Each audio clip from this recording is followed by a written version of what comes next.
Greetings, ladies and gentlemen. This is the Inept General, and welcome to our Vortex campaign map flyover. Let's get things kicked off, shall we? Alright, ladies and gentlemen, let's have a quick tour around the full Vortex map for Total War Warhammer 2, shall we? Now, the first thing I want to point out on this screen here is look to the bottom left, guys. I'm pretty sure that is a black ark, a floating city of the Dark Elves.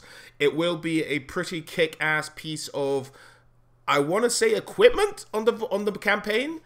But here on the right-hand side, we have Albion. For those of you who have seen my Albion video, you know I'm excited for possibilities around Albion.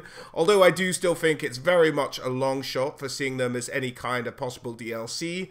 We have the scaling, so we're going to see Norska, most likely the newer Norska that we've had in Total War Warhammer 1. We see a first sort of elven outpost here. I think on the northeastern edge of Ulthuan is where we are.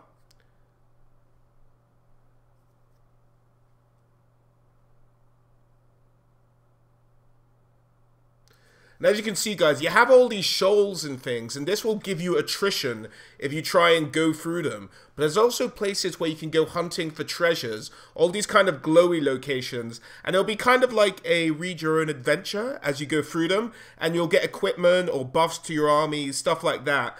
And they keep respawning as well. So it actually kind of pays to, at the beginning of the game, to play it out a bit like a Civ game where you send out explorers picking up different things just because it will help you out in the long run. Here we have Tyrion and his kind of starting position on the southern edge of Ulthuan. We see some more treasure islands.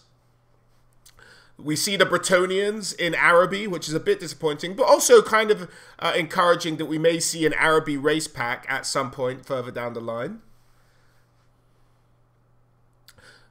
And we have Suddenburg there, the old province of the Empire in the middle of the Southlands. And here we have Kroqgar's starting position as we come round the other side. Now, Kroqgar is starting really kind of isolated from other lizardmen. He has dwarves around him, he has Skaven around him.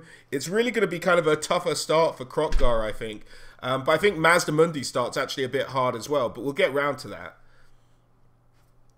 Now here around this southern edge, guys, is where a lot of the campaign footage has been taken from the Skaven so far, where you guys have probably seen on YouTube, because this is the starting position of Clan Moors and Queek Headtaker, just down there in the on the right-hand side with the red flag. That's Queek.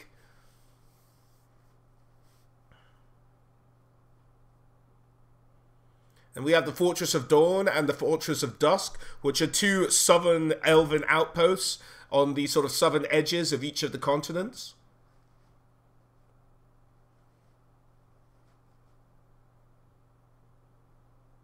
More treasures all around the world, and as I say, they will respawn. Now, I will say, when I was playing the game, there wasn't a lot of the AI picking up the treasures, although I'm told they can do it and take them away from you. I just didn't see it. So it might be in the build I was dealing with, or it might just be that the AI is less interested in getting treasures than perhaps any human player would be. And here's Teclis all by himself on the islands. I like his little alcove, though. It's a cool little hideaway. It's just his holiday resort. It's Teclis' equivalent of going to the Caribbean for the winter. And here's Skrolk starting position.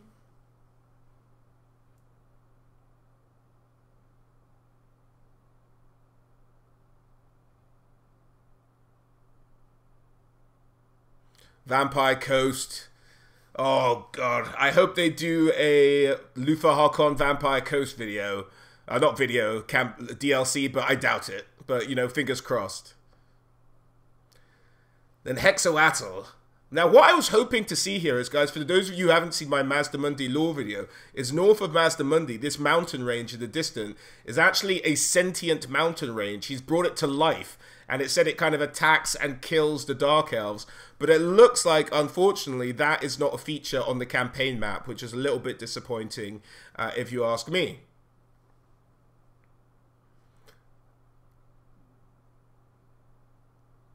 So we have Marathi starting down here in the southern part of Nagorond.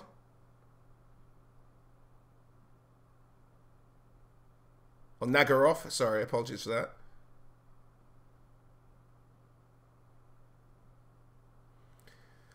Now, what's a weirder starting position is when we start to pan northwards from here, and we go and we see Malick. Now, Malick has quite a weird starting position. I'm not sure what you're going to run into up here. It's an odd place to expand out from so far north.